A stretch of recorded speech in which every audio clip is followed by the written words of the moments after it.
صلى الله على محمد صلى الله عليه وسلم.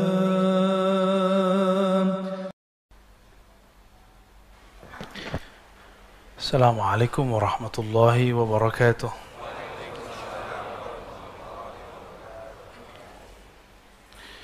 الحمد لله الذي بنعمته تتم الصالحات، والحمد لله الذي رقانا من الظلمات إلى النور. اللهم أخرجنا من ظلمات الوهم والجهل إلى المعرفة والعلم. coba sama. Bismillahilladzi la yadurru ma'a ismihi syai'un fil ardi wala fis samaa'i wa huwas samii'ul 'aliim. Bismillahilladzi la yadurru ma'a ismihi syai'un fil ardi wala fis samaa'i wa huwas samii'ul 'aliim. Bismillahilladzi la yadurru ma'a ismihi syai'un fil ardi wala fis samaa'i wa huwas samii'ul 'aliim. Na'udzu bikalimatillahi tammati min syarri ma khalaq. نعوذ بكلمات الله التامات من شر ما خلق. نعوذ بكلمات الله التامات من شر ما خلق. وصلى الله على نبينا Muhammad. Jemaah subuh yang diberkahi Allah, sebelumnya kita membahas tentang wirid, ya, nur yang ada di kolbu. InsyaAllah kita pada pagi ini akan membahas tentang Iqbal dan Idbar. Iqbal, kolbu yang menghadap kepada Allah. Idbar, kolbu yang membelakangi Allah subhanahu wa ta'ala. Ini hikmah nomor 97, kelihatan ya?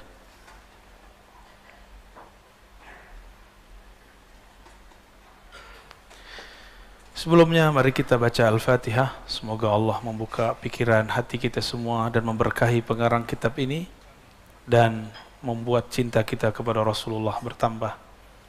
Semoga dengan demikian juga Allah mengampuni semua dosa-dosa kita, menutupi semua aib kita. Amin ya rabbal alamin. Al-Fatihah. A'udzubillahi Bismillahirrahmanirrahim. Azkiruddin iyaka na'budu wa iyyaka nasta'in. صراط الذين أنعمت عليهم غير المغضوب عليهم ولا الضالين آمين. وبسنادنا المتصل الإمام ابن عطاء الله السكندري قدس الله سره قال: النور له الكشف والبصيرة له الحكم. Nur apabila masuk ke dalam kolbu, maka akan tersingkaplah pandangan kolbu. Itu kalau nur masuk ke dalam kolbu. Tersingkapnya kolbu bukan berarti dia akan melihat sosok, belum tentu. Atau belum tentu dia melihat cahaya, tapi dia merasa tenang. Coba lihat anak kecil, kalau lampu mati takut nggak? Maka anak kecil senang kalau lampunya hidup. Nah, ciri-ciri nur sudah masuk ke dalam diri, ada perasaan tenang. Ya. An-nur lahul kasyaf, ini dia. Nur, cahaya. Apa itu cahaya?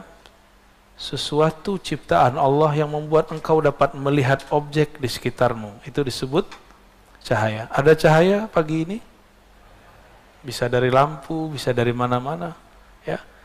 Jika seandainya suatu saat cahaya-cahaya ini hilang, kolbu masih bercahaya nggak? Nanti ada masa, saya bukan nakut-nakutin, tapi Nabi SAW mengabarkan akan ada masa krisis. Di saat itu datanglah Sang Maha Pembohong. Jika ada yang maha benar Allah, ini maha pembohong. Surganya neraka, nerakanya surga. Cahayanya kegelapan, kegelapannya cahaya. Dia menawarkan cahaya palsu. Gimana cara jawabnya? Maka kita harus punya nur yang ini. Nur apakah ini? Nur ma'rifatullah. Nur tauhid kepada Allah subhanahu wa ta'ala. Nur itulah yang tersimpan dalam huruf-huruf yang ada dalam surat Al-Kahf. Terutama 10 ayat pertama dan 10 ayat terakhir. Ya. Beberapa waktu lalu saya menyampaikan karena perintah guru, menyampaikan kalau kamu mimpi ini sampaikan bahwa saya mimpi sosok sang pembohong itu, bahwa dia sudah tidak dirantai. Sebelum itu saya mendengar seorang yang soleh juga mengatakan, ini ada riwayat, ada kabar dari Al-Habib Omar, guru dari guru-guru kita semua, Habib dari Habib kita semua. Tapi ternyata sampai hari ini kita belum mendengar bahwa beliau bermimpi seperti itu. Maka saya pun kemudian merevisi dan mencabut syawahid itu, tambahan itu. Tapi mimpi saya tidak cabut. Itu mimpi saya. Ya, yang percaya silakan, yang nggak percaya nggak apa-apa. Ini kan cuma mubasyarat. Intinya bukan di situ. Intinya adalah pesan Rasulullah bahwa setiap nabi mengingatkan umatnya mengenai kedatangan si pembohong. Itu intinya. Jadi jangan gagal fokus. Ya. Ya. Kalau salah saya sudah minta maaf. Ya. Masa nggak move on juga. Ya. Berarti ente emang pengen cari kesalahan. Kesalahan aneh banyak. Ya, nggak usah dihitung atu-atu, banyak sekali. Karena lisan ini mahallul khata. Ya. Emang tempat banyak salah. Ya. Maka kita selalu minta kepada Allah supaya meluruskannya. Amin ya rabbal alamin. Nur itu membuat ada kasyaf. Apa arti kasyaf? Kasyaf itu penyingkapan. Orang-orang banyak menyebut istilah kasyaf ya. Kasyaf ini terbagi, pertama kasyaf ilahi. Kasyaf dari Allah. Ini pasti benar. Kalau wali Allah, para nabi, nggak perlu sholat 2 rakaat, langsung masuk ke dalam ruhnya. Tapi orang-orang seperti kita ini, perlu dulu mengkondisikan kolbu, sholat dulu 2 rakaat, baru mendapatkan isyarat itu. Maka ada kasyaf yang lain, kasyaf malaki, kasyaf dari malaikat. Ini dengan berkah zikir, nanti malaikat datang membisikkan. Tapi hati-hati ya, belum tentu malaikat. Siapa tahu sebelum syaitan, nafsi, baru syaitani. Kalau nafsi, tinggal dicek jiwa dia yang mana. Apakah jiwa dia jiwa yang buas atau jiwa yang tamak? Jika isinya duit, makan dan sejenisnya itu, berarti dalam dirinya ada gejolak-gejolak syahwat duniawi. Jika kalau dia zikir, hancurkan, bunuh gitu ya, serang. Berarti dalam dirinya ada aib, ada nafs si bayi buas. Tapi jika di dalamnya ada strategi menghancurkan orang secara halus, maka orang ini syaitani. Ciri-cirinya buka aib orang lain. Ya, itu syaitani. Maka kasyaf yang membuka aib, membuat perpecahan, ini dari syaitan. Ini dari syaitan, ya. Gimana perasaannya Pak? Ada orang mimpi kita, tapi dia ngeliat di jidat kita ada lafaz kafir. Perasaan kita gimana? Sedih kita. Ya. Kita yang mimpi begitu, katakan, ini mimpi dari syaitan. Oh, lagi zikir, katakan, syaitan lebih lama zikir daripada kamu. Ya. Jadi kalau itu terjadi pada antum, jangan percaya. Sama. Antum mimpi ngelihat ada lafaz Allah di jidat orang, belum tentu juga benar. Ya. Supaya itu cara iblis untuk menipu kita, supaya kita percaya dengan orang itu padahal dia bukan orang yang benar. Ini kalau kasyaf ilahi, ini yang disebut ihsan, musyahadah, muraqabah. Ini para wali-wali Allah yang spesial. Sedangkan malaki ini wali-wali Allah biasa. Jadi wali Allah juga ada tingkatannya, sebagaimana malaikat juga ada tingkatannya. Kalau malaki turunnya ke kolbu, dia masuk ke kolbu. Sedangkan jika itu dari syaitan, membuat was-was dan gelisah. Nah, di masa Rasulullah ini terjadi semua. Nah, Rasulullah hanya menerima mimpi orang yang dari ilahi atau malaki. Saya sudah sering menyebutkan bahwa para sahabat itu setiap ba'da subuh setoran mimpi. Cuma jumlah sahabatnya belum sebanyak ini. Ya. Ini berapa nih orang nih? Dan tidak semua sahabat bermimpi. Sampai-sampai Abdullah bin Umar yatamanna birru'ya. Berharap dia punya mimpi. Apa kata dia? Coba kalau saya mimpi. Dia kalau ada orang mimpi, datang ke Nabi, Nabi takbir. Maksudnya apa? Menceritakan mimpi sudah biasa di zaman Rasulullah Sallallahu Alaihi Wasallam. Maka saya aneh kalau ada orang mengatakan itu bukan uslubnya Habib Umar, gitu. Itu kalau wali pasti uslubnya salah satunya mimpi. Salah satu dari uslub walaya adalah menghargai mimpi. Mungkin kalau kita berhusnuzan, bukan uslub beliau, bukan metodologi beliau jika berdakwah menceritakan mimpi. Kalau itu saya percaya. Tapi kalau wali tidak menghargai mimpi, saya tidak percaya. Ya, semua wali menghargai mimpi karena mimpi itu terjemahan kolbunya. Kolbunya lagi benar, tinggal dicek mimpinya apa. Dan hebatnya wali-wali Allah, mereka sadar dalam keadaan mimpinya. Ya, bisa sadar dalam mimpinya. Dalam mimpi itu akan datang ada wali-wali palsu, mursyid-mursyid palsu, itu bisa dicek, Pak. Bisa dicek, ada cara-caranya, ya. Ini macam-macam daripada kasyaf, ya. Kalau yang mau nulis silahkan ditulis, ya, saya hapus. Sekarang basirah. Apa beda nur dan basirah? Meskipun nur sudah dapat, tapi kalau basirahnya nggak benar, basirah itu adalah pandangan batin. Ini basirah. Ini pelajaran besar. Saya tidak ingin mengungkap kesalahan. Cuma ini pelajaran besar yang diekspos. Masalah mimpi, masalah kasyaf. Masih ingat berapa tahun yang lalu pemilu?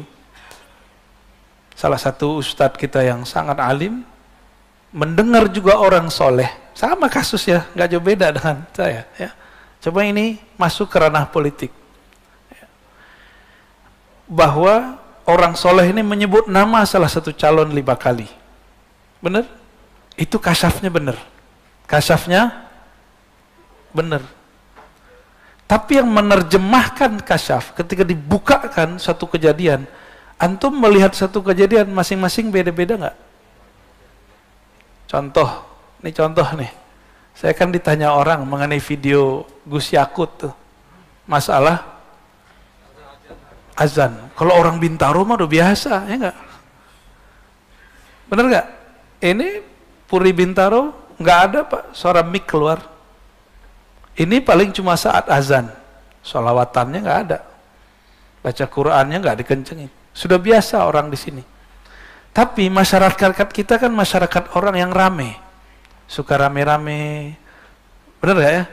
Senang dengerin sholawatan, itu kaget dengan kata-kata begitu, nggak siap. Bapak sudah pernah umroh pasti, haji, di Saudi, itu speaker diatur. Di Malaysia, diatur. Tapi orangnya mau diatur. Orang Indonesia kan nggak siap digituin. Kita ini hidup santai masa depan, cerah.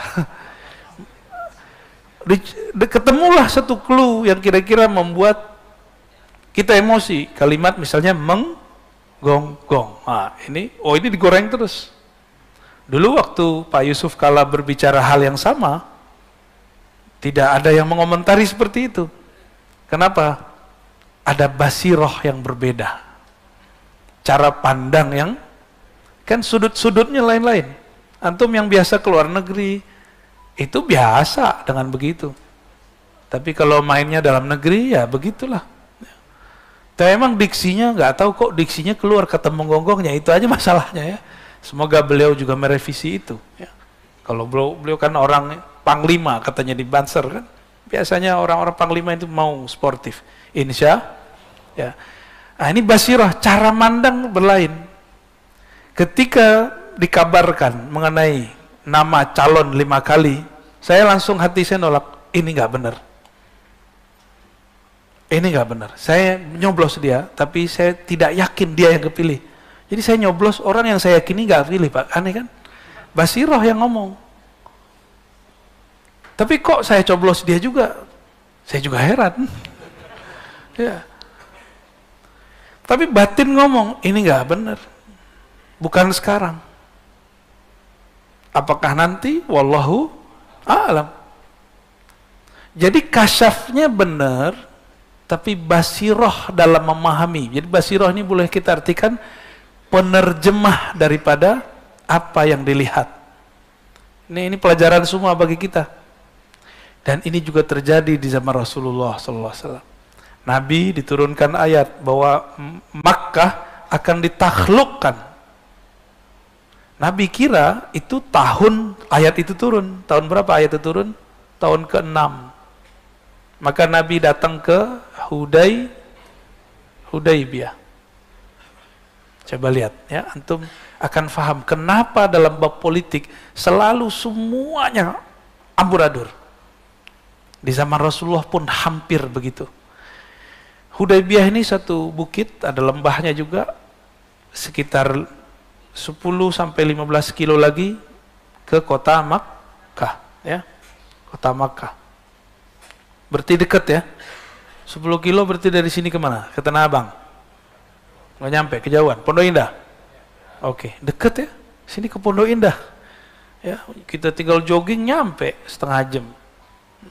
Berarti kalau mereka teruskan perjalanan, akan terjadi pertumpahan darah setengah jam lagi.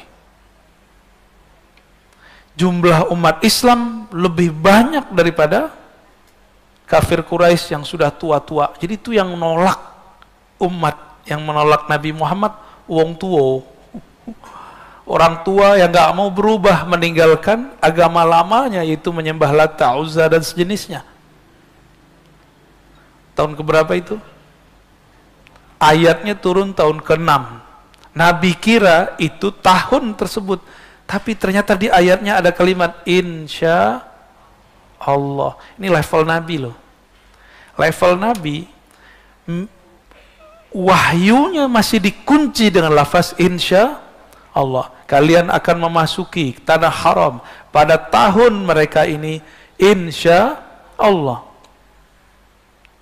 Tiba-tiba kafir Quraisy menghadang Rasulullah dan mengatakan, siapa yang bilang ente Muhammad Rasulullah? Ente Muhammad bin Abdullah. Kalau ente Muhammad Rasulullah, dari dulu kami izinkan engkau di sini. Terus gimana? Kita buat perjanjian, kata mereka. Ini yang buat perjanjian omnya Nabi, pamannya Nabi, senior Nabi semua. Yang anak muda cuma satu yang terkenal, ya, Muawiyah. Dan ayahnya Abu Sufyan. Dua-duanya nanti jadi mu'alaf. Tahun ke-6 berhasil? Enggak. Sahabat udah bawa semua barang-barang penting yang mau dikirim ke saudaranya. Umar sudah bawa barang banyak, mau pulang kampung nih. Ketika Umar sudah sangat ingin sekali pulang kampung, ternyata dihalangi.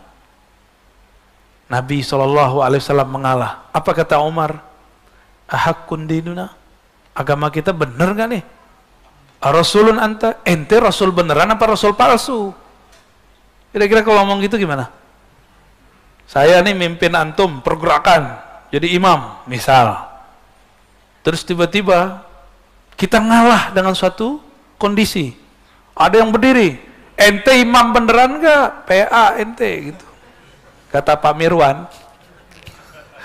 Mana ada imam begini, kita jumlah kita banyak, benar harus menang, tidak ada orang benar itu mengalah. Kira-kira begitu kalau dibahasakan. Pecah itu. Kelompok sahabat kemudian goyang. Tiba-tiba Rasulullah diam aja ya, Rasulullah diam aja. Karena wahyu tidak ada isyarat baru. Turunlah Abu Bakar As-Siddiq, karena Abu Bakar dapat ilham ilahi. Kalau Nabi disuruh dia melihat kejadian, melihat mana yang bisa berhasil, mana yang tidak berhasil, mana yang diuji, mana yang tidak diuji.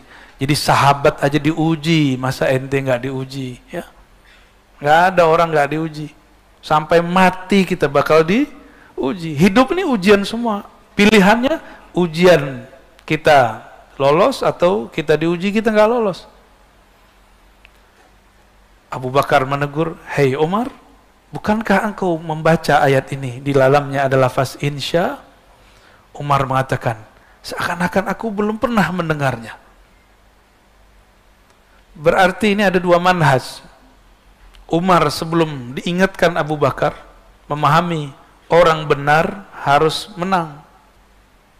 Begitu gak? Tapi ternyata orang benar mesti menang, tidak langsung saat itu juga, bisa diundur kemenangannya. Ini yang benar, ya. Jadi kita nggak boleh berjihad itu pakai nafsu, pakai emosi. Berjihad harus dengan ruh. Ruh itu tidak ada emosi di dalamnya, yang ada cuma semangat. Semangat yang bukan membabi buta. Nah ini terjadi.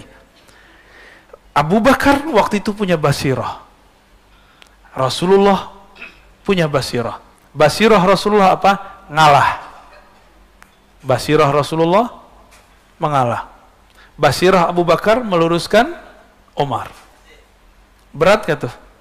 Itu salah satu masa terberat Rasulullah Sallallahu Alaihi Wasallam. Jadi ini selevel Nabi, ring satunya pecah. Dan antum kalau umur panjang, saya umur panjang. Nanti kalau kita ditakdirkan berjuang bersama imam akhir zaman, seandainya kan wallahu a'lam, nanti antum akan menyaksikan ring satunya berdebat seperti ini. Kalau mereka tidak ahlul kasyaf, dan yang kedua tidak ahlul basirah, bagaimana cara lahul hukmu, bagaimana nanti akan memutuskan kasyafnya? Umar ahli kasyaf, Abu Bakar ahli kasyaf. Di antara mereka, mana yang paling kuat basirahnya? Basirah Abu Bakar. Jadi tidak semua ahli kasyaf itu benar cara terjemahannya. Ini kita ingatkan jauh-jauh hari. Karena nanti politik ke depan mungkin nanti akan melibatkan orang-orang itu lagi. Melibatkan ahli-ahli kasyaf. Siapa tahu nanti ahli kasyafnya nambah, ya kan? Bikin rumit nanti masalahnya.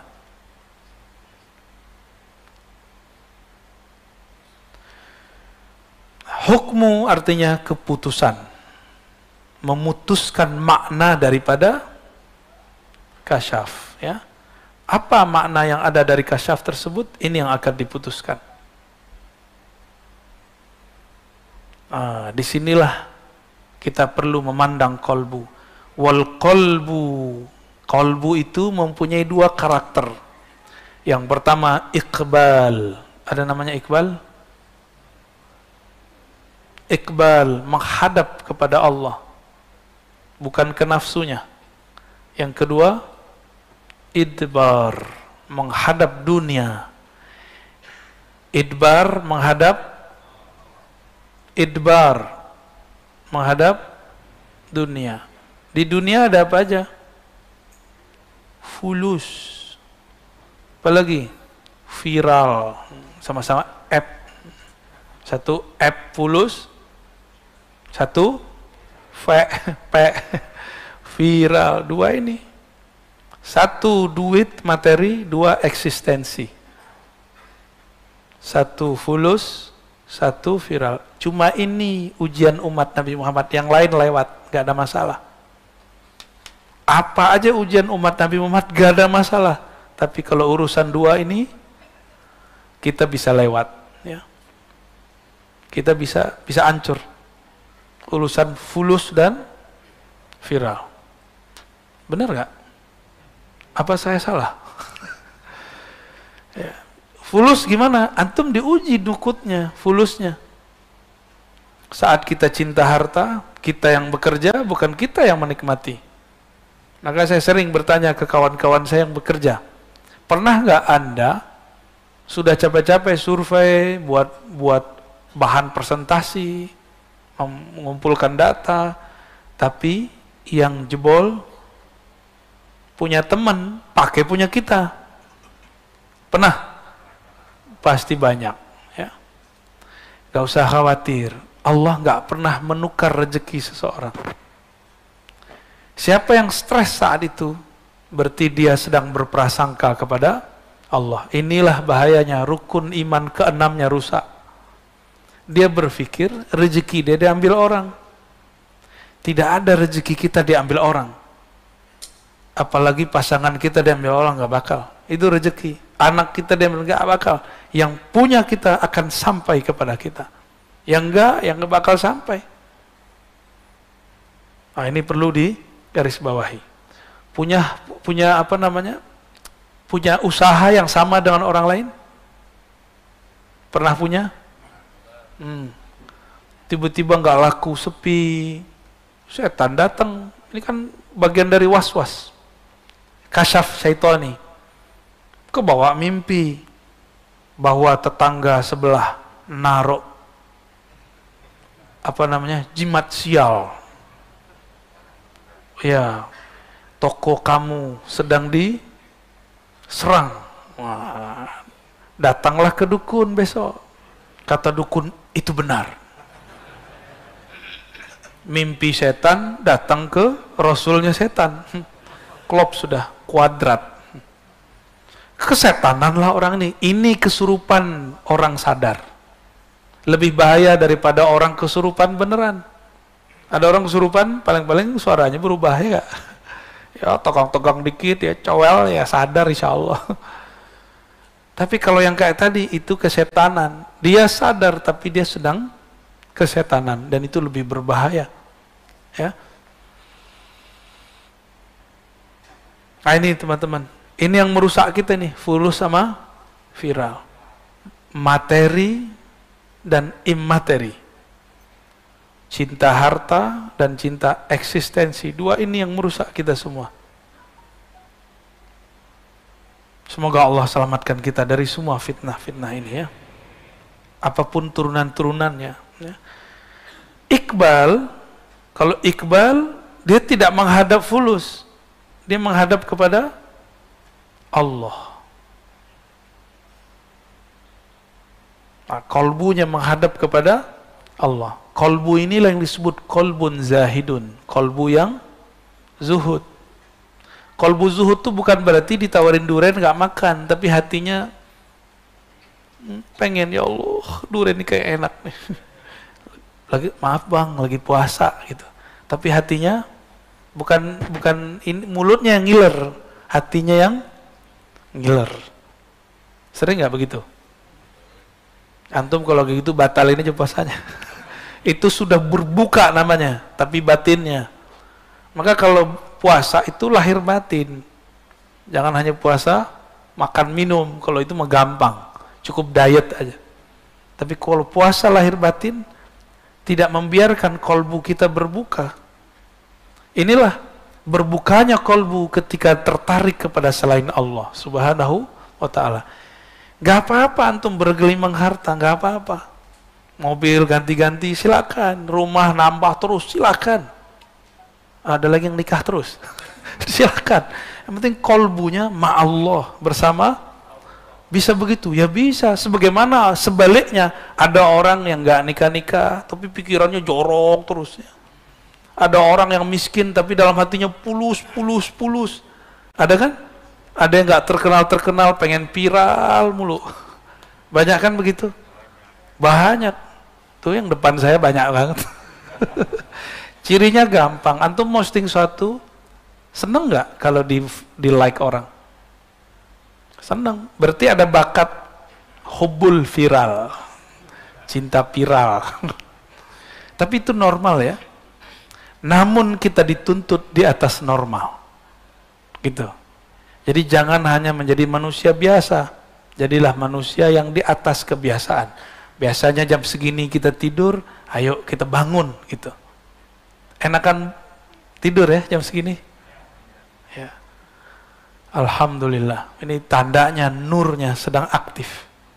Alhamdulillah. Kalau nggak ada nur dalam kolbu antum, mana mungkin bisa bangun. Ya, tapi jangan seneng dulu.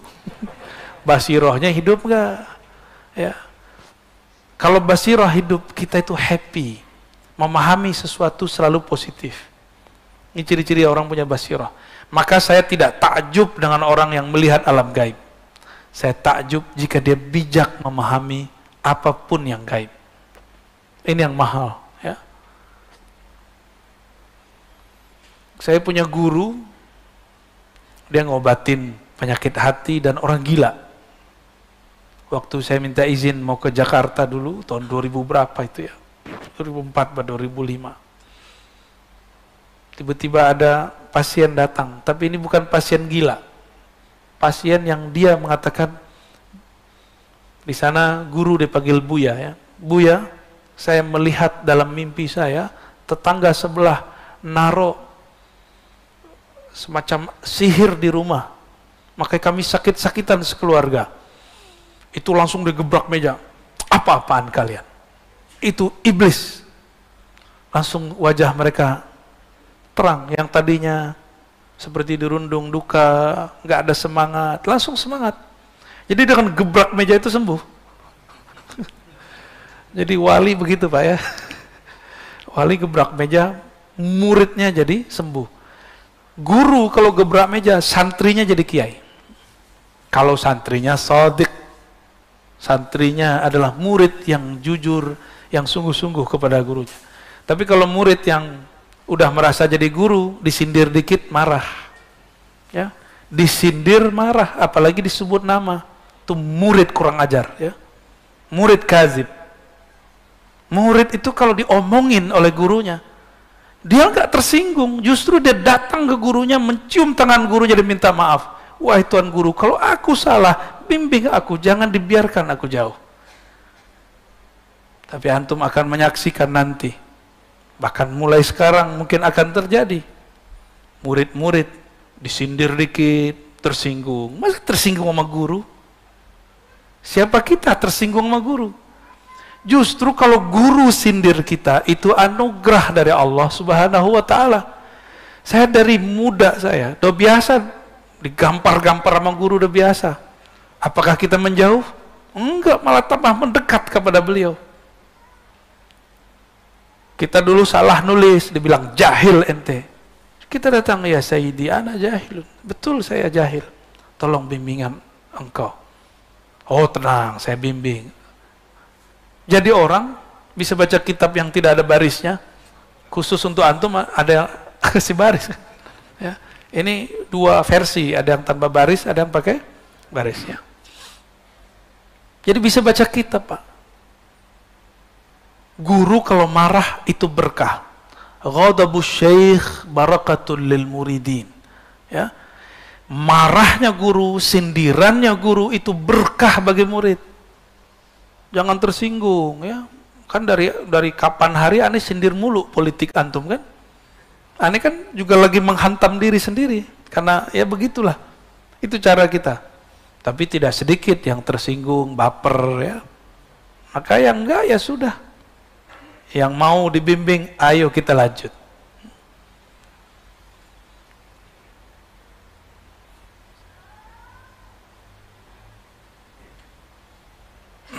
Kita masuk ke hikmah yang ke-58 ya.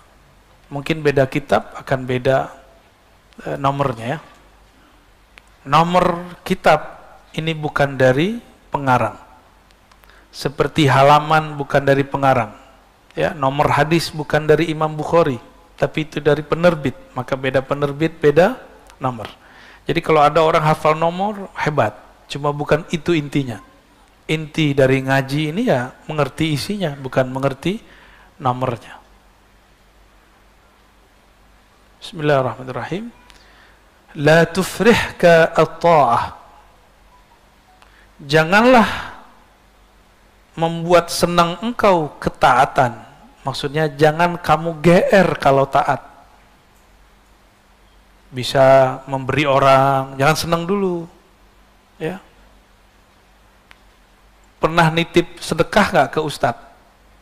Jangan senang dulu, itu beban buat ustadz. Kan ustadz punya hak, jadi ambil kan? Tapi dia nggak ambil. Jadi kalau kita nitip sesuatu kepada orang, jangan kemudian intimidasi dia. Karena dia sudah berbuat sesuatu untuk kita. Ya. La tufrih katta'ah, jangan kamu GR dengan maksiatmu, merasa girang dengan taatmu. Tadi saya sebut ada nur di hati antum, kan senang kan, Farhan kan? Senang, tapi jangan senang dulu.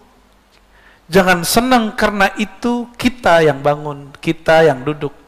Tapi senanglah jika ada sesuatu yang lain. Kata beliau, la tufrihka ta'atu li'annaha barazat minka. Jangan kamu merasa senang karena taat itu kamu anggap barazat minka, muncul dari dirimu. Bisa baca Quran one day, one juz. Itu nasibnya gimana tuh? Masih ada nggak tuh? Hah? Masih? Berapa orang? Dulu 300. Dulu banyak, ya, lama-lama ada kebosanan, malal. Apa kata Allah? Innallaha la yamallu hatta tamallu. Allah tidak akan bosan sampai kamu bosan. Dan sudah banyak yang kabur kan? Kenapa? Karena cuma membaca. Maka majelis tadi harus di-upgrade biar tidak bosan. Harus ada majelis mengkaji yang dibaca. Gitu ya. Itu usul saya kalau masih punya majelis one day, one juz. Jangan kamu merasa senang kamu bisa membaca Quran 1 juz 1 hari, bisa tahajud, bisa ikut pengajian. Jangan senang karena itu usaha kita. Tapi senanglah engkau. Wafrah biha. Farhanlah kamu, senanglah kamu. Li'annaha barazat minallah. Karena ketaatanmu muncul. Barazat ini artinya muncul. Muncul. Minallah, daripada Allah, ilaika. Kenapa saya tadi sebut antum yang hadir pagi ini itu ada nur. Siapakah yang memberikan nur? Allah. Nur itulah yang membuat hati kita mau dengar.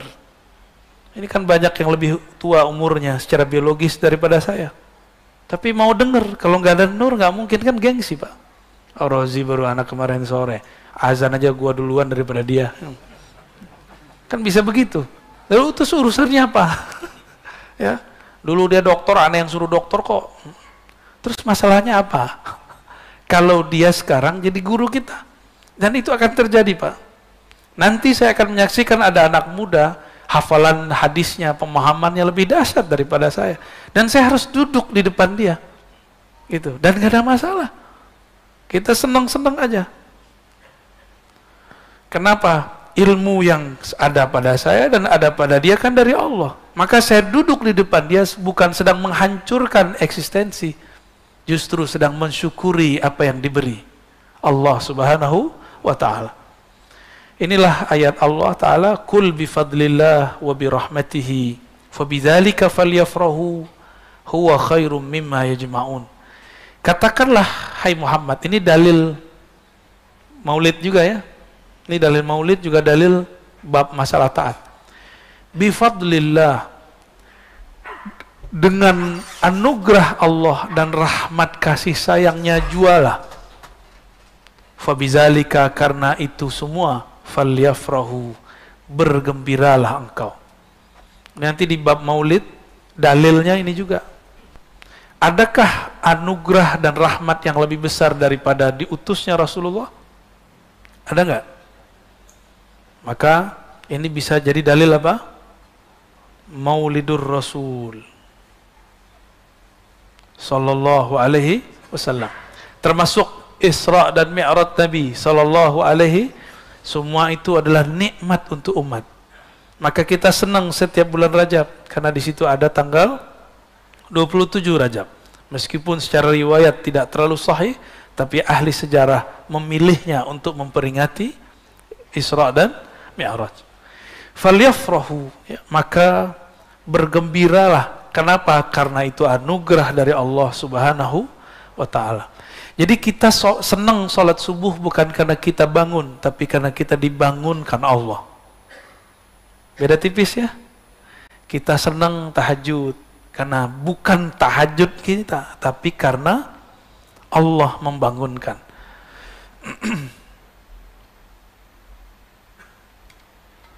Gimana? Masih lanjut?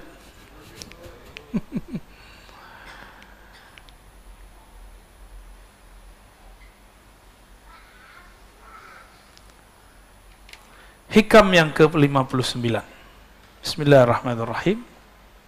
Qala qata'as sa'irun lahu wal wasiluna ilaihi an ru'yati a'malihim wa syuhudi ahwalihim. Ini langsung saya kasih clue-nya ya. Ada dua jenis hamba, ada dua jenis murid, dua jenis hamba yang datang kepada Allah. Pertama, sa'ir. Sa'ir ini bahasa Arabnya, bahasa lainnya murid. Apa arti murid? Orang yang berkehendak menuju Allah. Apa arti murid? Sudah jadi bahasa Indonesia, tapi dalam bahasa Indonesia murid orang yang berkehendak ilmu. Benar ya? Dan yang kedua, wasilin. Wasilinnya orang yang sudah sampai kepada kesadaran ilmu Allah. Disebut dengan murad. Apa arti murad? Orang yang telah disampaikan kepada kesadaran ilmu Allah subhanahu wa ta'ala. Murid ini dia yang merasa dirinya yang beramal. Kalau murad, dia merasa amalnya anugerah dari Allah subhanahu wa ta'ala. Maka lafaznya qata'as sa'irin lahu wal wasilin, atau qat'us sa'irina wal wasilin ya, an ru'yati a'malihim. Murid dan murad sama-sama menempuh jalan beramal, sama-sama beramal, tapi ada perbedaan mereka saat melihat amal dan ahwal. Dia beramal, dia merasa ini amal dia yang berbuat atau apa, ini yang berbeda. Ammas sairun, adapun murid-murid, karena mereka lam yatahaqqaqu, belum menerapkan as-sidqa ma'allah, kesungguhan hakiki bersama Allah, maka mereka merasa merekalah yang berilmu, merekalah yang beramal, merekalah yang zikir. Nanti ngomong, saya sudah zikir kok masih kena COVID, saya sudah doa, saya sudah sedekah haji umroh, kok masih kena ujian seperti ini. Itu orang-orang begini kegeeran ya. Dia ngerasa dia yang beramal. Emang kalau tidak beramal berhak dapat bala? Tega banget ente ya. Jadi orang kalau nggak sholat, nggak sedekah, dia pantas dapat musibah. Emang begitu? Itu kan terlalu tega. Inilah yang diistighfarkan oleh Imam Sari Sakti yang saya ceritakan juga di sini ketika Ar-Risalah Al-Qusyairiyah. Beliau punya toko di pasar karena beliau ini wali Allah. Di tokonya ada malaikat-malaikat penjaga. Jadi apa aja aset dia dijaga Allah. Bukan hanya murid yang dijaga Allah, tapi aset dia dijaga oleh Allah. Ini Imam Sari Sakti. Imam Sari As-Sakti dikabarkan oleh muridnya. Dulu kan belum ada berita ya, belum ada YouTube, belum ada TV. Ya, belum, jadi ada kalau ada apa namanya ini kebakaran segala macam itu gak ada yang ngabarin kecuali manual. Datanglah muridnya terburu-buru mengatakan, wahai tuan, syekh, semua toko terbakar kecuali toko ente. Kata dia, alhamdulillah, emang gua wali. Dalam hatinya. Itu perasaan bener gak tuh? Tapi secara zahir benar ya, kita semua orang kena, kita enggak. Kita baca apa? Waktu zaman banjir di Jakarta, teman saya bilang, alhamdulillah semua rumah banjir kecuali rumah saya di komplek. Tega bener tuh dia ngomong alhamdulillah. Tapi secara zahir kita baca alhamdulillah ya. Secara zahir nggak ada salah. Kata orang nih, orang soleh nih. Dia ketika nggak kena banjir dia baca alhamdulillah. Tapi kalau dia punya nur kewalian dalam dirinya, pantas nggak dia bersenang hati, bersyukur di saat semua orang tersungkur? Pantas nggak dia mengatakan alhamdulillah di saat semua toko terbakar kecuali toko dia? Kayak gitu, ya.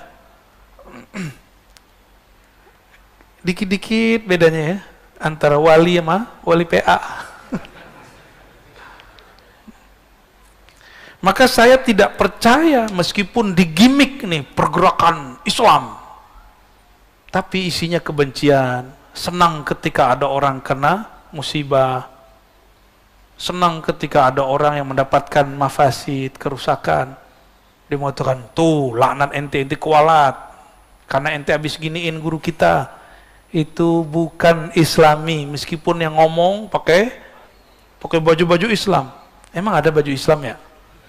Itu baju Islam atau baju Ahok? Hah? Baju koko kan?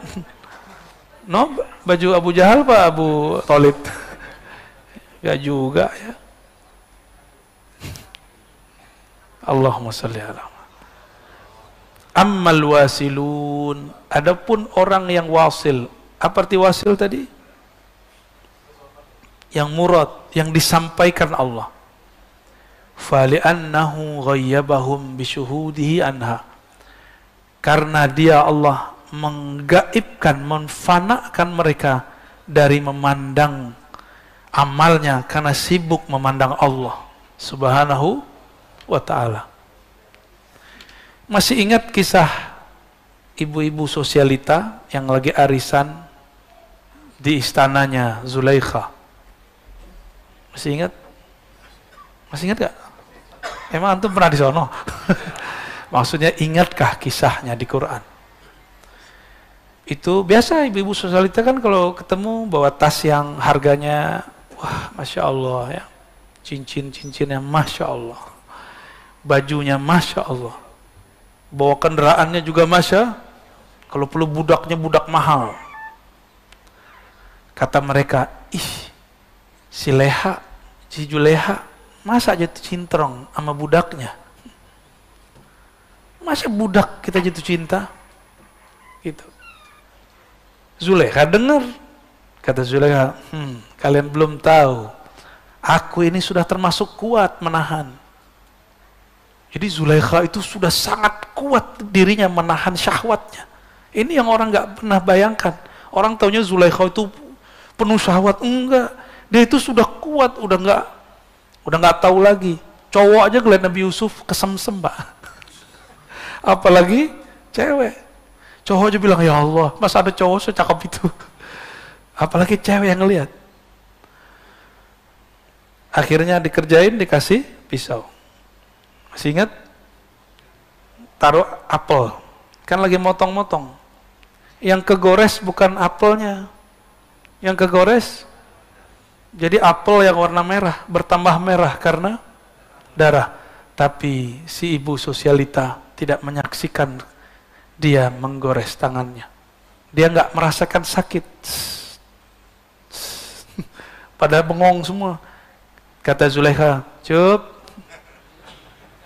ambilin air dong. Diambilin air. Maka habis itu semuanya menggila kepada Nabi Yusuf. Ini perbedaannya, ya. Karena jamalu Yusuf jamalul wajhi. Jamalnya Nabi Yusuf jamal wajahnya, indah wajah secara fisik. Jadi antum yang ganteng-ganteng ini fitnah ini. Mbak-mbak yang cantik-cantik itu ujian buat kita-kita ini. Ya.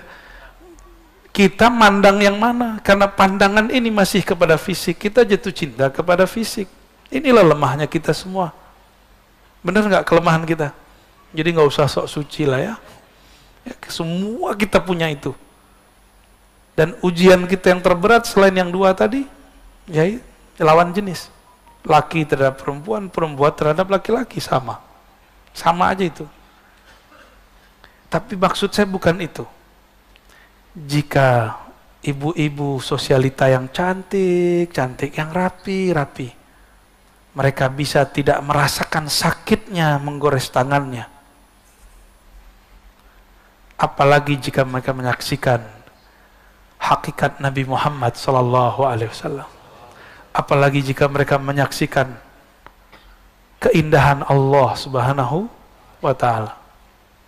Nggak akan terasa sakit. Covid ini, udahlah jalani aja. Kan Allah yang ngasih.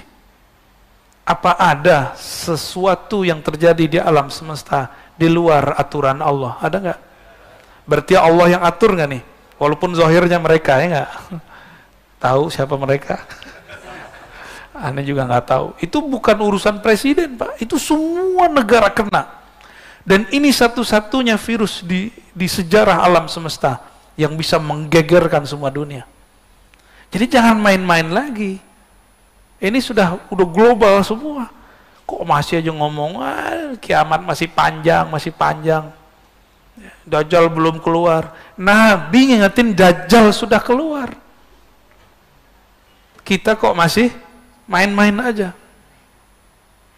Di zaman ini Rasulullah SAW mengatakan, ya, antum bisa bayangkan, semua Nabi mengingatkan, hatta Nabi Muhammad mengingatkan, tapi Dajjalnya nggak keluar untuk mereka, keluarnya untuk kita. Nggak mungkin Allah tidak memberikan bekal. Mesti bekalnya lebih berat dan lebih dalam daripada bekal-bekal umat terdahulu. Maka Rasulullah SAW memberikan bekal syariat kepada sahabat supaya diturunkan kepada umat. Syariat ini di dalamnya ada tauhid, di dalamnya ada fikih, supaya ini menjadi wadah penguat energi kita, namanya ihsan, ma'rifatullah subhanahu wa ta'ala. Supaya nanti antum nggak seperti Hawariyun, ya, yang menjadi kesepian. Karena teman-teman Hawariyun semuanya menuhankan Isa. Jadi mereka nggak kuat tauhidnya, yang dilihat Nabi Isa. Maka mereka menyembah Nabi Isa. Diangkatlah Nabi Isa jadi Tuhan. Setelah 300 tahun dia wafat, tahun 324. Ya. Itu terjadi. Jadi mereka menyembah Allah, tapi yang tampak pada perbuatan Nabi Isa. Itu kalau bahasa lembutnya, Pak. Kalau bahasa kasarnya lain lagi. Ya. Tapi kita kan tetanggaan, Pak, ya. Tetanggaan mas sebelah parkiran kan, jadi kita nggak boleh ngomong kasar-kasar amat. Udah cukup lah ya, udah jam 6. Gimana? Ada pertanyaan? Cukup? Ada pertanyaan? Mana nih panitianya? Baik, yang mau bertanya boleh angkat tangan.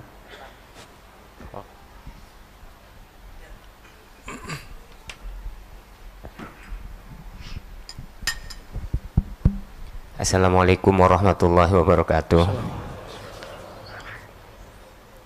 Sebelumnya mohon maaf Buya, izin saya bertanya dan komentarnya mengenai kasab dan basiroh tadi. Pada satu ketika saya diperlihatkan diri saya sendiri, Buya. Diperlihatkan seolah saya keluar gitu, nggak tahulah, nanti Buya bisa terjemahin. Lalu saya diperlihatkan pikiran saya, diperlihatkan kolbu saya yang semrawut banget gitu, nggak karuan. Nah, tapi itu jangka waktunya nggak begitu lama. Lalu saya tersadar dan saat itu saya ya sulit untuk menerjemahkan. Tapi yang jelas ya kekotoran diri saya sih yang saya tangkap, kotoran pikiran saya dan kolbu saya. Demikian. Assalamualaikum warahmatullahi wabarakatuh. Assalamualaikum warahmatullahi wabarakatuh. Itu turunan dari ayat wa fi anfusikum afala tubsirun, surat Zariyat. Di dalam dirimu apakah engkau tidak memandang? Maka Allah kasihlah pandangan, visualisasi. Dan tidak semua orang kayak Bapak ini. Jadi ada orang yang imajinasi gambar, ada yang cuma warna, ada yang cuma rasa, ada yang cuma suara. Kebetulan Bapak dapat visual gambar. Nah, dalam hal ini, jadi kasyaf itu ada yang melihat, matanya pejam tapi dia melihat. Ada yang mendengar suara, itu Nabi Musa. Ada yang cuma merasa. Ada yang lengkap, melihat, merasa, mendengar. Itulah Nabi Muhammad sallallahu alaihi wasallam. Sayyidina Umar mendengar. Jadi sebenarnya dulu ada calon selain Umar, tapi dia murtad. Jadi dia juga mendengar apa yang Dagi dengar. Apa kata dia? Kalau gitu doang mah gampang jadi nabi. Jadi orang-orang yang kemampuan kasyafnya tinggi belum tentu selamat. Nih hati-hati. Orang yang bisa berselancar di alam gaib belum tentu dia selamat. Siapa tahu dia jumawa. Dia ngerasa dirinya lebih sakti. Itu kan tipuan-tipuan aja. Kita punya guru kita bilang, doain saya nak, doain pakai air. Antum ketipu di situ, terus ngerasa sakti. Antum nanti punya guru bilang, oh kalau rukyah sama dia aja, jangan sama saya. Dia lebih keren. Guru ngomong begitu, itu ujian. Antum nanti merasa lebih sakti nggak dari guru? Oh kalau nanya begitu-gitu sama dia aja nih, baca kitabnya bagus. Dia lebih banyak baca kitab daripada saya. Itu kan ngetes aja. Ngerasa jumawa nggak? Ngerasa pinter nggak di hadapan guru? Tinggal cek aja sebulan 2 bulan masih semajelis nggak sama gurunya. Ya, ngeceknya gitu Pak. Dan itu perintah. Jadi guru kalau ngomong gitu diperintah, ilham di kolbunya. Ini murid harus dicek. Linabluwakum ayyukum ahsanu amala. Dia benar nggak dia berguru kepadamu? Dia murid yang sungguh-sungguh atau murid palsu? Itu saya mengalami itu Pak ya. Saya mengalami itu dan disuruh begitu, digituin juga sama. Sampai mati nanti kita digituin. Ya. Gara ente nih, ente yang bikin kita rame.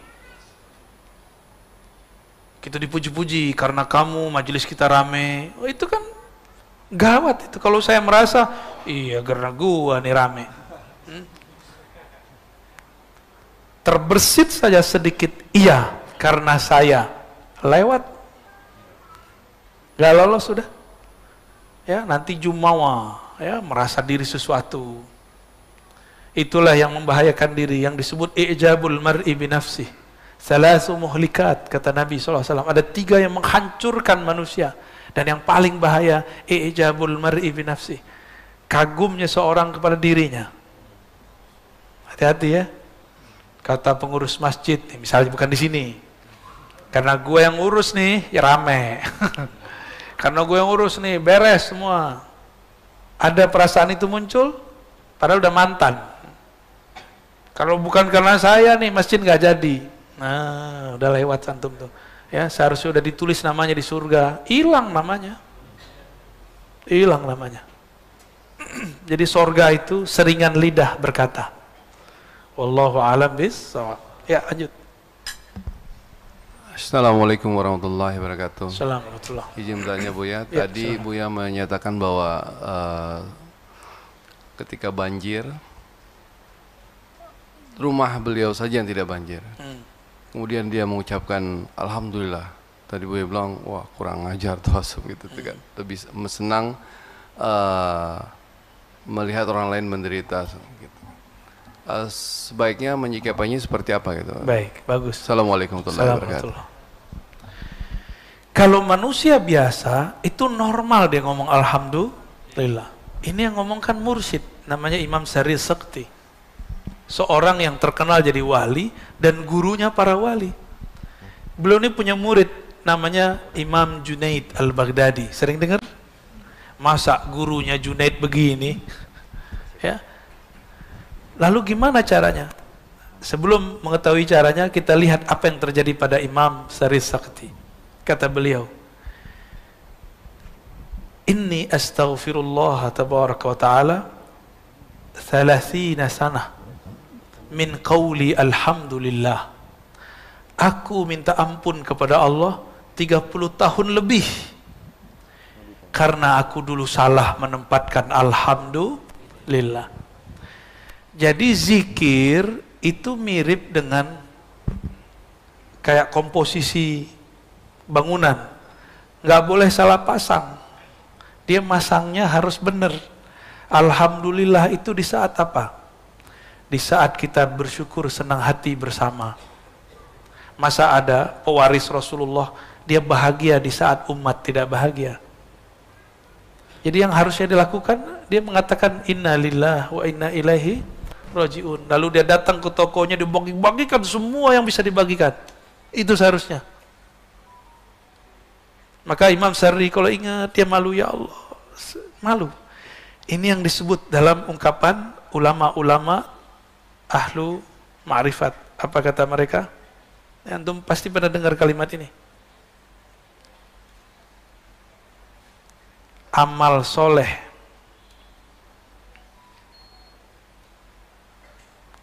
awam, dosa para wali. Bahasa Arabnya hasanatul abrar sayyiatul muqarrabin. Itu amal soleh menurut orang awam, tapi dosa menurut para wali. Ya, benar nggak tuh? Kayaknya soleh, benar nggak baca alhamdulillah? Hati-hati, lafaz alhamdulillah dulu. Kalau kemarin-kemarin Allahu Akbar, kayaknya soleh benar tuh kalimat, ya. Tapi digunakan tuh bentak ustadz. Ya. Ada ustadz di sini, bukan saya. Dia nggak sepakat tuh. Ditakbirin pak, sampai ke dia mau keluar parkiran, dikerubungin. Karena beda pilihan. Dulu begitu, pakai takbir bentak orang.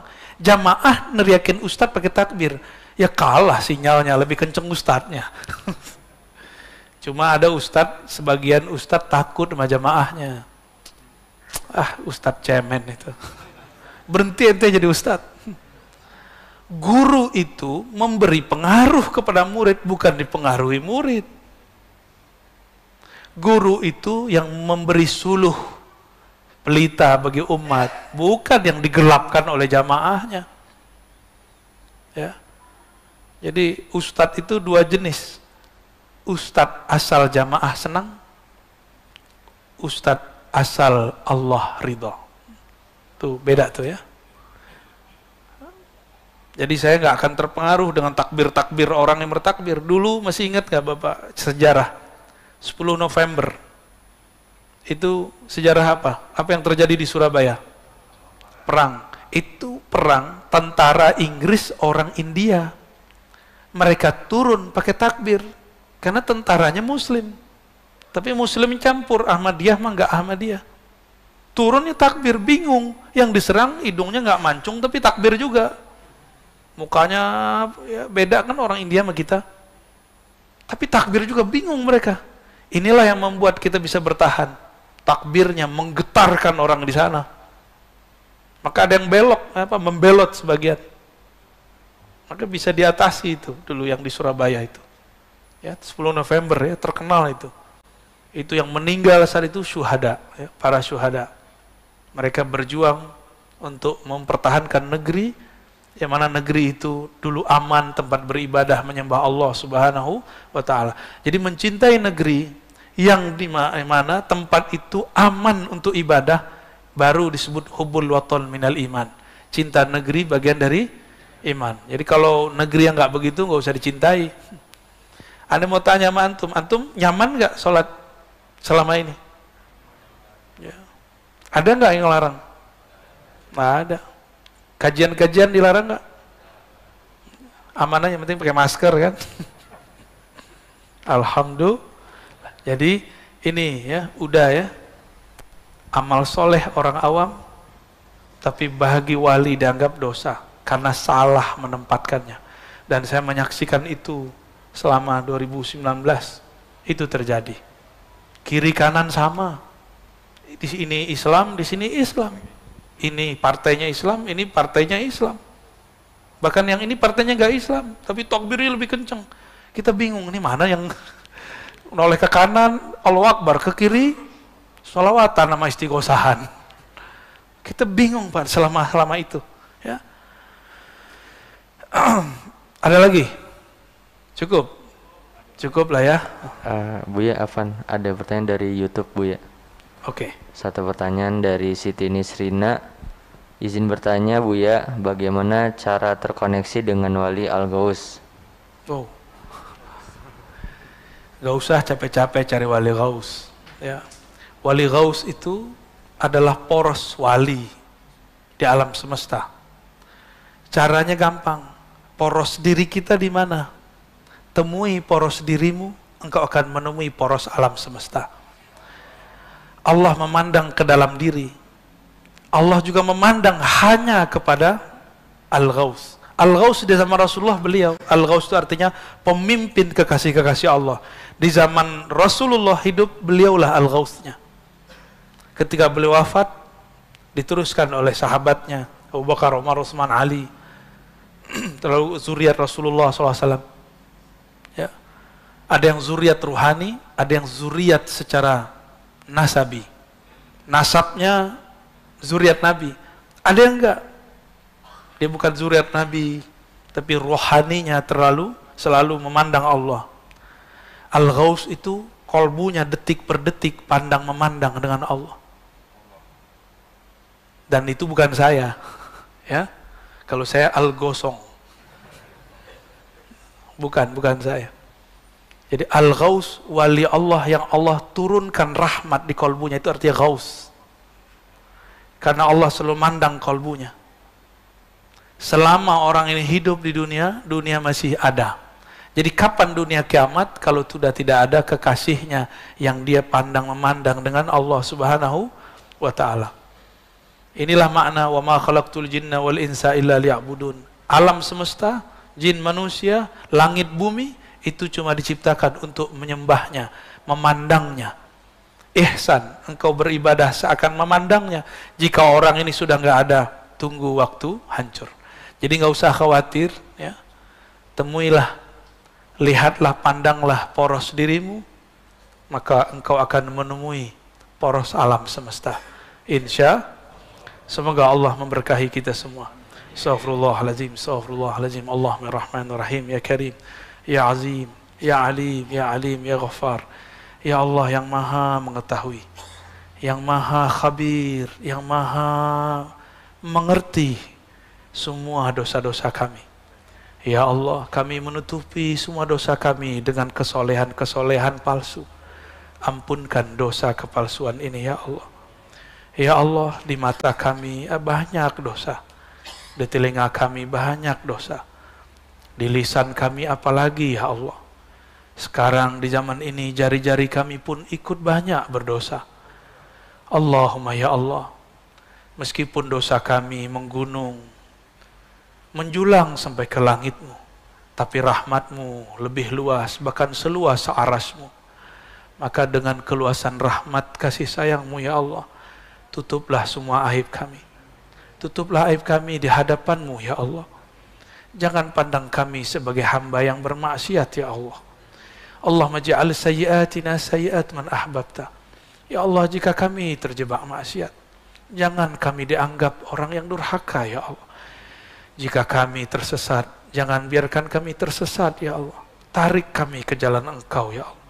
Paksa kami kembali ke jalan-Mu ya Allah. Allah marzuqnal iqbal fi qulubina.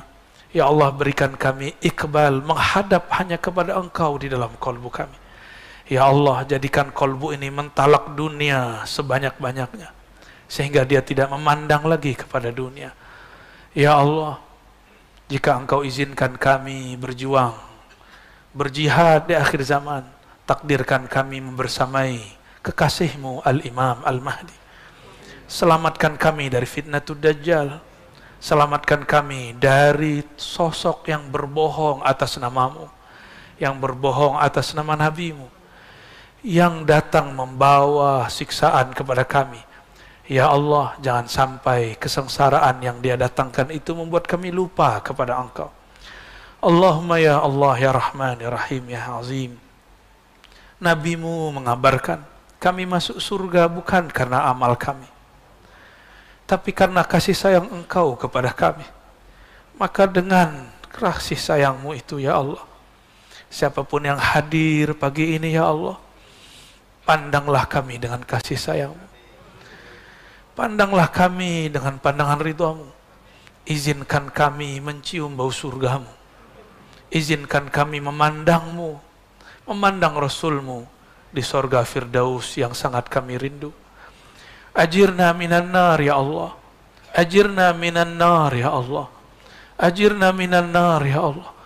Bebaskan kami ini ya Allah dari siksamu, dari kemurkaanmu, dari nerakamu. Allahumma ya Allah, jika Engkau ingin menyiksa kami, kami pantas disiksa. Kami banyak dosa dan pantas Engkau buang. Tapi ya Allah, jika Engkau merahmati kami, Engkau lebih pantas merahmati kami. Rahmatmu lebih luas dari kemurkaanmu. Farhamna jami'an. Maka rahmati kami yang hadir, yang mendengar, yang tasdik, yang ingin datang kepadamu. Ampunkan masa lalu kami. Tutupilah semua keburukan kami. Jemputlah kami ke jalanmu. Rabbana atina fid dunya hasanah wa fil akhirati hasanah wa qina adzabannar wa khtim lana bi husnil khatimah ya Allah biha ya Allah biha ya Allah bi husnil khatimah wa sallallahu ala sayyidina Muhammad walhamdulillahi rabbil alamin subhanakallahumma wa bihamdika asyhadu an la ilaha illa anta